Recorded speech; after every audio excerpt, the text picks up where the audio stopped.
Hallo Leute, wir haben gestern mit Ihnen deutsche Alphabet gelernt. Heute wir müssen mit Ihnen deutsche Alphabet dauern. Heute wir mit Ihnen von deutsche Alphabet zweite Teil lernen. Assalomu alaykum do'stlar. Kecha biz sizlar bilan nemis tili alifbosining asosiy qismini ko'rib chiqqanmiz. Endi bugun esa nemis tili alifbosining qolgan ozgina qismi qolib ketgan edi. Mana shuni ko'rib chiqishimiz kerak bo'ladi. Demak, boshlaymiz. Birinchi o'sha ko'rib chiqadigan mavzuyimiz diftonglar, ya'ni talaffuz qanday bo'lishi haqida mavzu boradi. Nemis tilida asosiy ajratilish kerak bo'lgan diftonglar soni 6 ta. Bular erste, zweite, dritte, vierte, fünfte, sechste, ya'ni birinchidan toki shu 6-gacha bo'lgan shu harf birikmalari tashkil etadi.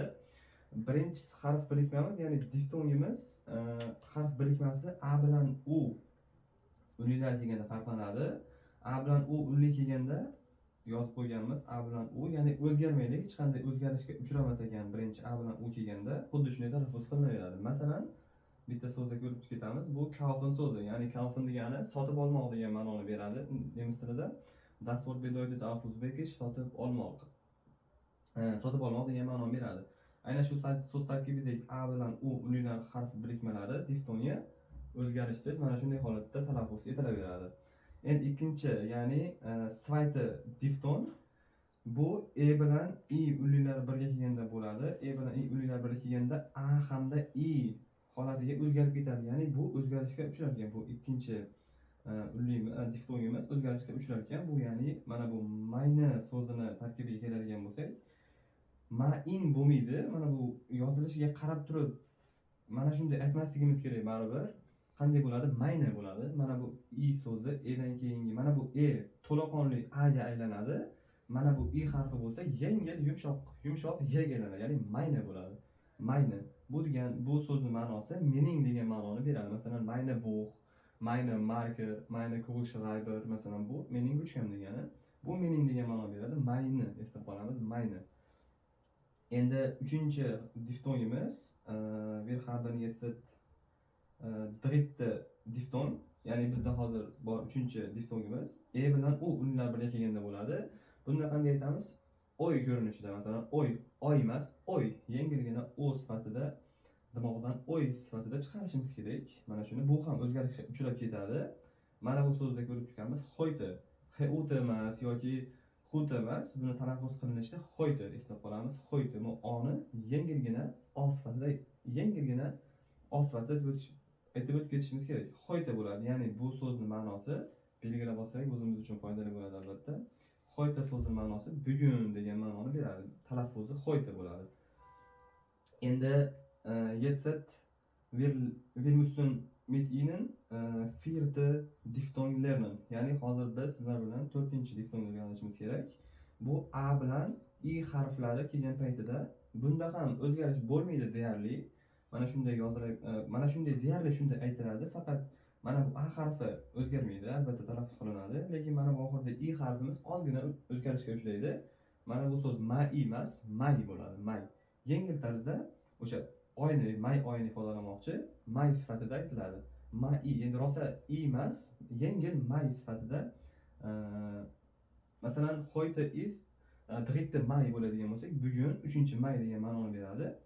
Mana shu may so'zimiz 3-may degandagi ma'noni beryapti. Ya'ni bu i'ni aytmoqchi bo'lgan i'ni yengil y tarzda ifodalashimiz kerak talaffuzimizda. Endi jetzt fünfte diftong. 5-diftongimiz I bilan E harflari kelganda, bu diftongimiz nisbatan oson. Nimasi bilan oson?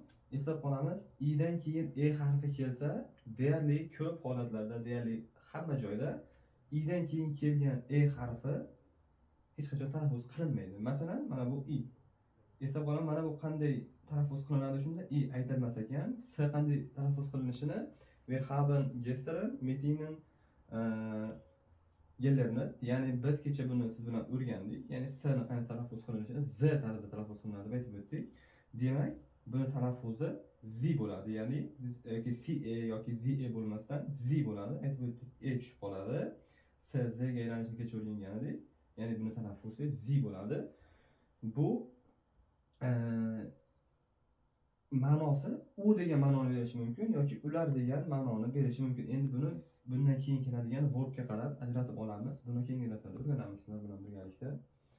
Endi oxirgisi umlautli a bilan u harflari kelgandagi wir müssen jetzt letzte Diphthong lernen mit ihnen. Ya'ni sizlar bilan hozir oxirgisini o'rganamiz dedim. Nemischalab. A umlautli harfimiz bilan u birgalikda kelganda oy sifati, oy emas, oy sifatida talaffuz qilinadi. Oy sifatida talaffuz qilinadi. Bu so'zga misol Hoyze eslab qolamiz. Hoyze. Mana bu h ni o'rganganmiz talaffuz qilinishini. Mana bu a bilan umiz oyga o'zgarib ketdi. Hoyzer deymiz. Mana bu s ni shongalarni allaqachon o'rganganmiz. Zagalanishini e ni bildik hamda r. Eslab qolamiz, mana shu r ni ham bitta qo'shimcha ma'lumot. So'zning oxirida kelgan r ko'p holatlarda nemislarda aytilmaydi. Yengil Hoyzer. Hoyzer yengil aytib o'tib ketiladi. Hoyzer emas, Hoyzer sifatida aytib o'tib ketilsa maqsadga muvofiq bo'ladi. Haqiqiy nemischa gaplardan biriga aylanadi. Hoyzer sifatida aytib o'tamiz. Diphthonglarimiz shulardan iborat edi. Bu so'zning ma'nosi das bedeutet das Wort auf Uzbekisch uylar degan ma'noni beradi. Ya'ni Hoyzer degani uylar bo'ladi. House bo'lsa, ya'ni house mana bu umlautsiz a bilan umlautsiz a hamda house bo'ladigan bo'lsa, bu uy degan ma'noni berar ekan. Endi next buchstabe müssen wir mit ihnen lernen. Ya'ni keyingi harfni o'rganamiz. Keyingi harf h so'zi h harfi bo'ladi. Agar h harfi so'zni boshida kelsagina o'qiladi. O'tgan darsda aytib o'tdik. Ich habe letzte Unterricht h buchstabe gelernt oder erklärt. O'rgatdim qanday bo'lishini. So'zni o'rtasiga kelganda ko'p holatlarda bu aytilmasdan o'tib ketadi, lekin so'zni boshida kelganda, so'zni boshida h harfi keladigan bo'lsa, albatta o'qiladi. Endi 4 ta nima bor? Исключение bor qo'shimcha tarzda. Aynan mana bu voher, vohin, dahin, doher so'zlari bor. Aynan mana shu so'zlarda h harfi o'rtasida kelishiga qaramasdan albatta talaffuz qilinishi kerak. Shu so'zni alohida o'zimizga belgilab olamiz. Voher, vohin, dahin, doher so'zlari. Dahin so'zlaridagi h harfi so'zning o'rtasida kelsa ham albatta biz buni talaffuz etishimiz kerak. Endi yana bitta alohida qoidamiz. Bu alohida yolg'izlanib qoldi, qolib ketib qolgan ekan yozilmasdan. Bu gehen, ya'ni bu so'z ma'nosi piyoda yurib bormoq degan ma'noni beradi. Avtomashinada emas, aynan piyoda yurib bormoq degan so'zning ma'nosi das bedeutet auf Uzbekisch, ya'ni piyoda yurib bormoq. Buni nimaligi uchun yozganman? Ikkita e ni orasida h harfi kelib qolgan aynan shu so'z, deyarli bunaqa so'z kamdan kam uchraydi. Shu so'zni yodlab olsak hozircha yetarli bizga. Aynan mana shu so'z gehen deb o'qiladi, o'qilishi gehen. Ya'ni bu piyoda bormoq degan ma'noni beradi. Endi letzte Buchstabe müssen wir lernen.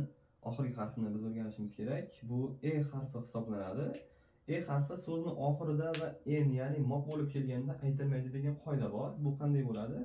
So'zni oxirida kelsa, e harfi deyarli o'qilmaydi. Doimo shundaycha qolib ketadi. Mana, zum Beispiel das Wort.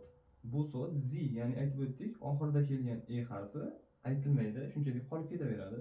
Umuman nimada talaffuz aytilmaydi. So'zni oxirida buni aytib o'tdik. Endi en bo'lib kelganda, ya'ni bu en bo'lib kelgan nima degani desa, bu en nemis tilida moq. Bizda bo'lmoq bor-ku, bo'lmoq fe'lidagi masalan aytmoq, yumoq, gapirmoq degan moq nemislarda en sifatida aytiladi. Nemis tilida en degani bu moq degan ma'noni beradi. Masalan, aytilmaydi, mana bu fahren fe'li, fahren, ya'ni fahren degani bu gehen piyoda bormoq bo'lsa, fahren avtomashina bilan bormoq degan ma'noni beradi. Aynan mana shu so'zdagi bu qoidamizga tushadigan qismi fahren yoki fahren emas yoki fahren emas, fahren sifatida talaffuz etiladi. Fahren. Aytib o'tganimiz h so'zning o'rtasiga kelsa, aytilmaydi deb aytib o'tib ketdik qoida sifatida. Aynan mana shunga misol shu beispil bo'ladi, ya'ni misol bo'la oladi. Farndagi h harfi o'rtada kelib qolsa aytilmaydi. Shu qoidamizga tushadi. Endi mana bu e harfi ham en bo'lib kelsa aytilmaydi degan qoidani o'rgandik. Shuning uchun farn sifatida talaffuz qilsak maqsadga muvofiq bo'ladi. Bugungi mavzumiz shundan iborat edi.